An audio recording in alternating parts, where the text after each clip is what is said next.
Hello everyone, this is Defense Politics Asia and breaking news. Really is breaking and maybe it's broken for some. Something weird is happening over in the Levant, which is the Middle East.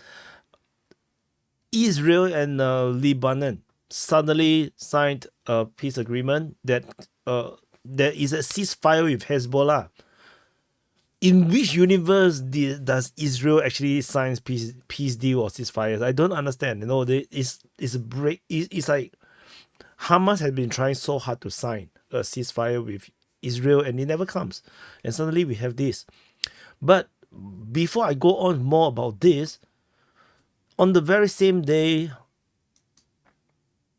the Syrian civil war broke out again. So the Syrian civil war now restarted with this is reported by Raiba, the pro-Russian source, reported that the rebel groups have launched a massive offensive against a very under defended Syrian National Army line. So, and in fact, this comes so sudden that one Russian soldier around this region of Andara has been killed.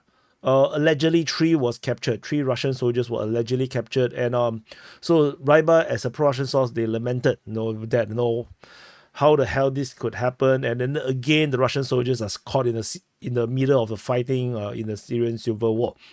So and this is the latest mapping from Raiba, and the rebel forces is now advancing, very quickly towards Aleppo. They have conquered quite a bit of grounds. Is there a distance wise here? Don't have. So, they have taken quite a few towns, and this is the supposed to be a de-escalation zone or demilitarized zone, which is why the Russians are there, no patrolling, and now they are pushing.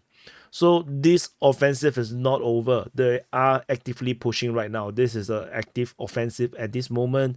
And if you look at the list of the groups in this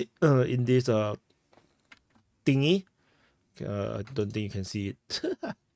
So okay, so I just do this. So there is many groups in this rebel side. Largely, these groups, if you on a very surface generic term, they are backed by the Turkish and the Americans. So, but if you break it further down, it's really confusing. There's a Hayat Tahrir al Sham. There is a Turkish Islamic Party. There's a Qom al Sham, the Jamaat al Tawhid wal Jihad, and the Ansar al Tawhid, and then within the Syrian National Army, this one this one is, I believe, this is the rebel army, so not the Syrian army, the Syrian the real national army, the real government army. Uh, so sorry, this is the national army. So this is the actual national army of. This is confusing. No, so anyway, there's other groups. These are the other factions. The Syrian Democratic Forces. Okay, let me have so confused now. Yeah, I'm correct. So Syrian National Army is the rebel forces as well, because there is government forces. They didn't name it. Yeah, it is anyhow call names, because Syrian Democratic Forces is a totally different group. It's the 100% backed by the Americans, by the Kurds. There's the Syrian Democratic Forces. So I got confused by a short while. Yeah, because I was like, Syrian National Army is the rebels, isn't it? So they have also the Harakat Ara el Sham, Al Islamiyah, Al Hamza, the Sultan Sulaiman Shah, then the Nur al Din al Zenki, and the Al Jahab al Shamia, and the Aura al Tawhid. Generally, all very meaningless. If you really go into it, it's like just a few thousand troops here and there. They will just be wiped out, within a month in the Ukraine war, but not in the Syrian war. So no, so we shall see how this going to play out. This is a unholy alliance, in a way, and it makes very little sense that this is one group of army. So it is what it is.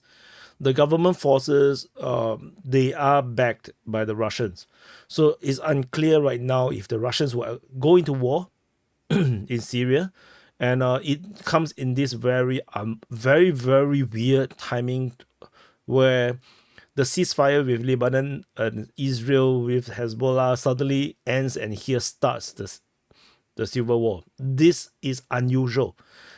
Israel never ceasefire, unless they want to. No, and the thing is, do they want to?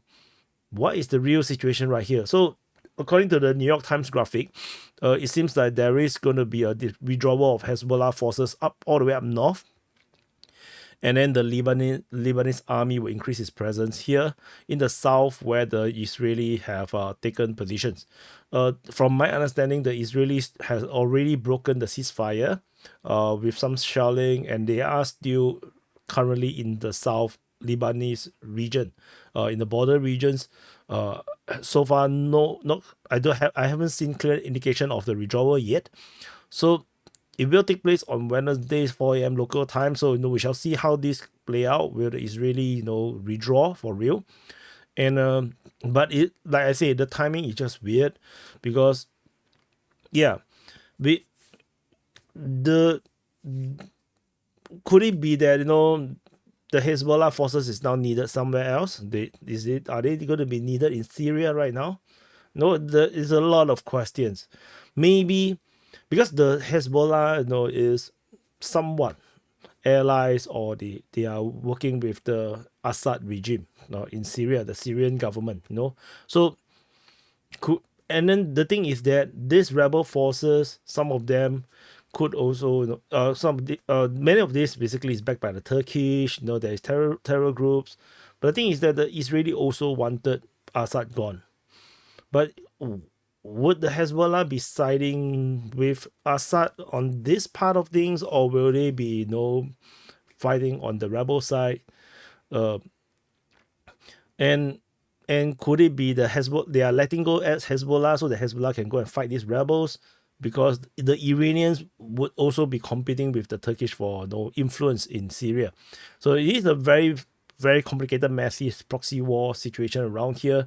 Very weird. And there's also Israeli people criticizing Netanyahu for signing the ceasefire agreement, because this is ridiculous to them, and it makes no sense to them. It's like a betrayal.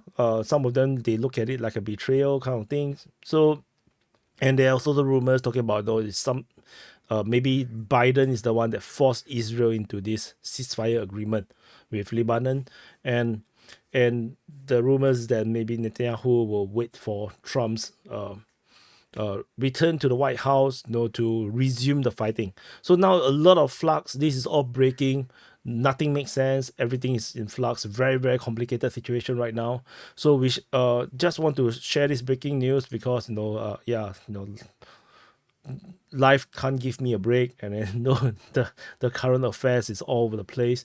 So let's see how this goes. So I just want to do a quick video on this to tell you guys that shit has went down. So anyway, this is what it is. Thank you for watching. Press the like button, subscribe. Let me know what you think.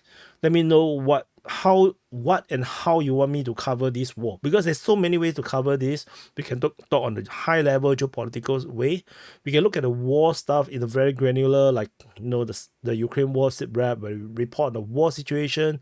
We can also look at other angles, like explore more towards the foreign affairs, the diplomacy, the relationship between the stuff, whatever. Just let me know. Then I will see how I can manage my time. I'll see you guys. I'll update more about my time. I'll see you guys in the next update.